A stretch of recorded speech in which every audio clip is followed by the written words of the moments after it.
तो सर कवि साहब ने क्या कहा, मानस तेरी खुलरी ओढ़ फिरत है बैल। वो बैल कौन है? वो बैल हम हैं। वो बैल आप भी हो सकते हैं, वो मैं भी हो सकता हूँ। लेकिन कब कहा? मानस तेरी खोलरी। हम सभी मनुष्य नहीं हैं। तो कबीर साहब ने कहा भी है कि मानस मानस सभी कहावे, मानस देह कोई बिरला पावे। हम सभी मनुष्य कहलाते हैं लेकिन मनुष्य है नहीं, केवल देखने के लिए है। हमने खोलरी ओढ़ के फिरते हैं मनुष्य की, लेकिन मनुष्य के जैसे हमारे लक्षण नहीं है। क्योंकि हम इधर में 22 प्रतिज्ञा लेते हैं, पंचशील भी लेते हैं, और महापुरुषों की बात को हम मंच से कहते भी हैं, लेकिन उसको अपने जीवन में नहीं उतारते, तो हम मनुष्य कैसे कहला सकते हैं? तो कबीर साहब कहते हैं कि सीलवंत सबसे बड़ा, सब रतन की खान। सीलवंत सबसे बड़ा, सब रतन की खान। हमारे पास सबसे बड़ा रतन है।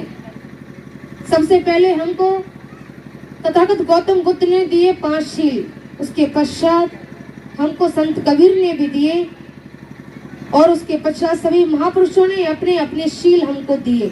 इस पर हम आप सभी को चलना चाहिए, तभी तो मनुष्य का जीवन सार्थक है। नहीं तो कैसे हो जाएगा? फिर हम कैसे मनुष्य कहलाएंगे? इसलिए तो कबीर साहब ने कहा, खाए पिए भाई के सोए पांव पसार, भोंदू लोग जाने नहीं को हमको संसार। जीवन क्या है? क्या जीवन पेट भर के खाना खाना है? क्या जीवन बच्चे पैदा करना है? क्या जीवन अच्छे अच्छे सूट पैंट पहनना है? या जीवन क्या है? जीवन अगर यही जीवन है तो पशुओं और हम में अंतर कितना रह जाता है? क्योंकि पेट वो भी भरते हैं, पेट हम भी भरते हैं, बच्चे हम भी पैदा करते हैं, बच्चे पशु पक्षी भी पैदा करते हैं, मेहनत हम भी करते हैं, मेहनत पशु पक्षी भी करते हैं। पर हम में और पशुओं में अंतर क्या है? इस बात को हमें समझना चाहिए। तभी तो कबीर साहब ने इसलिए कहा कि मानस तेरी खोलरी ओढ़ फिरत है बैल। हम सभी मनुष्य कहलाते हैं, लेकिन मनुष्यों के जैसा हमारा जीवन नहीं है। अभी हमको खाना खाने तक नहीं आता है। हम बात करते हैं बहुत बड़ी बड़ी, लेकिन हमको अभी खाना खाने तक नहीं आता है। लोगों को हम देखते हैं कि अपनी थाली में उतना लेते हैं जितना हमसे खाया नहीं जाता है, और बाकी का जो बचता है उसको हम डस्टबिन में डाल देते हैं। तो हमको खाना खाने तक नहीं आया, अभी हमको बैठना तक नहीं आया, हमको ढंग से कपड़ा पहनना नहीं आया। मैं कहना चाहता हूँ, आज हम अंतरराष्ट्रीय महिला दिवस मना रहे हैं। जितनी भी माता बहनें, जितनी भी बेटियां हैं, जितनी भी मेरी बहनें हैं, जितनी भी माता हैं, उन सभी से मेरा आग्रह है कि जितना समय आप अपने मेकअप में और अपने संवरने में लगाते हो, उतना समय आप संविधान को पढ़ने में लगाइए। क्यों?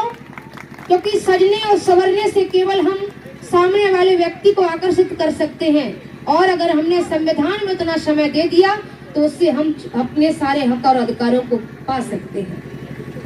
क्योंकि हमारे महापुरुषों ने हमको वो संपत्ति दी है, वो धन दिया है, जिसकी हम सुरक्षा करना हमारी सबसे बड़ी जिम्मेदारी है। क्योंकि हमारे महापुरुष कहते हैं कि पूत कपूत को क्या धन संचय, और पूत सपूत को क्या धन संचय। क्योंकि अगर पूत सपूत होगा तो उसके लिए संपत्ति इकट्ठा करने की कोई आवश्यकता नहीं, और अगर हमारा सपूत कपूत होगा तो उसके लिए भी धन एकत्रित करने की कोई आवश्यकता नहीं है। इसलिए हमें हमारे महापुरुषों ने वो संपत्ति दी है। एक संपत्ति वो होती है जो बैंक बैलेंस होता है, सोना चांदी होते हैं, हीरे जवाहरात होते हैं, उसकी हम बहुत सुरक्षा करते हैं। लेकिन वो धन नकली है, उस धन की रक्षा करने से हमारा कोई लाभ नहीं होगा। असली धन है हमारा भारत का संविधान।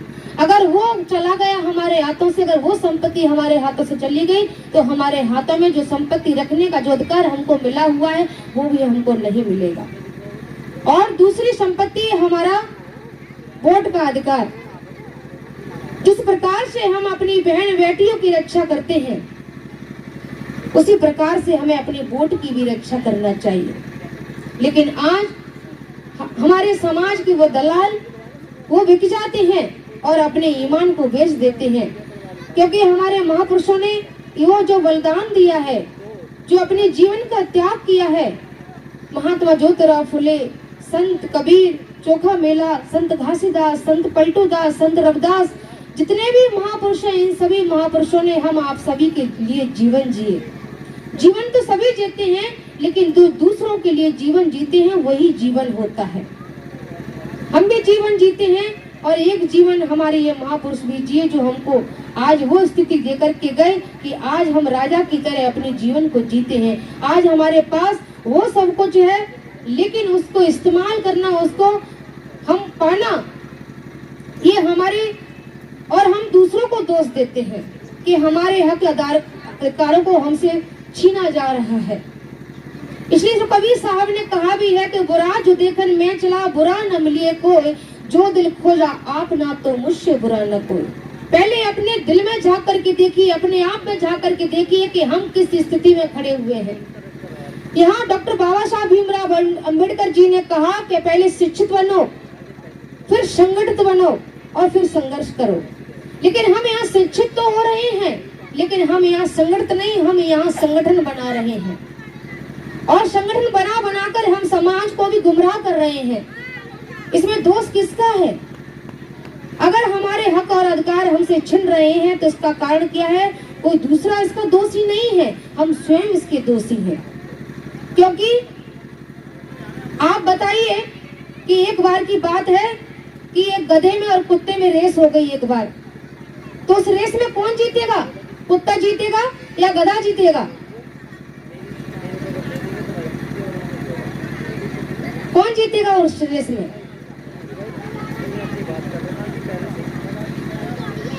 अगर आप मेरी बात को सुन नहीं पा रहे हैं तो उसका कारण यह है कि या तो मेरी आवाज आप तक पहुंच नहीं पा रही है या फिर आप ध्यान नहीं दे रहे हो।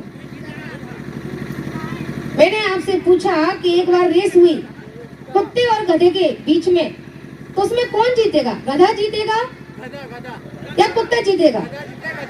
क्यों जीतेगा? कुत्ता तो ज्यादा दौड़ लेता है गधे से,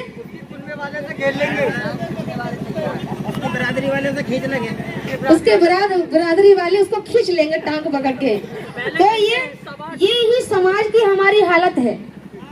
आज हम अपने हक अधिकार अपने नहीं हक से ले पा रहे हैं, या हम जो बीज हमारे महापुरुषों ने लगाया है, जिस बीज को अगर आज हम बो दें तो सारा संसार हरा भरा हो जाएगा। उस बीज को हम, उस संपत्ति को हम क्यों नहीं ले पा रहे हैं? क्योंकि हमारे टांग खींचने वाला कोई दूसरा नहीं, हमारा ही भाई है।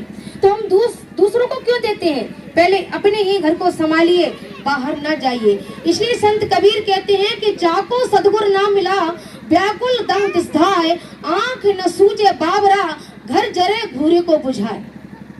कितनी सुंदर बात कही।